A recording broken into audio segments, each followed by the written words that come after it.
अमरावती शहरातून एक दुर्दैवी घटना समोर आली आहे। राजापेठ पोलीस ठाण्याच्या हद्दीतील रंगोली हॉटेल परिसरात एका महिलेचा रेल्वे अपघातात मृत्यू झाला। या घटनेमुळे परिसरात हळहळ व्यक्त केली जात असून पोलिसांनी पुढील तपास सुरू केला आहे। अमरावती शहरातील नवाते चौक परिसरात सोमवारी एका दुर्दैवी घटना घडली। राजापेठ पोलीस ठाण्याच्या हद्दीतील रंगोली हॉटेल जवळ एका महिलेचा रेल्वे अपघातात मृत्यू झाल्याची माहिती समोर आली आहे। मृत महिलेची ओळख मीना जोहारले राहणार कुंभारवाडा अमरावती अशी झाली आहे।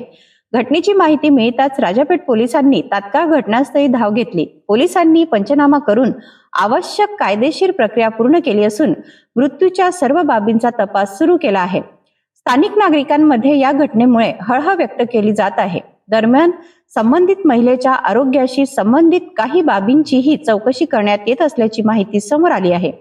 या प्रकरणातील नेमकी परिस्थिती आणि कारणांबाबत अधिकृत तपास अहवालानंतर स्पष्ट माहिती समोर येणार आहे। राजापेठ पोलीस पुढील तपास करत आहेत। अमरावतीतील या दुर्दैवी घटनेमुळे परिसरात शोककळा पसरली आहे। पोलिसांचा तपास सुरू असून अधिक माहितीसाठी समोर आल्यानंतरच या प्रकरणातील सर्व बाबी स्पष्ट होतील। अधिक बातम्यांसाठी पाहत रहा सिटी न्यूज।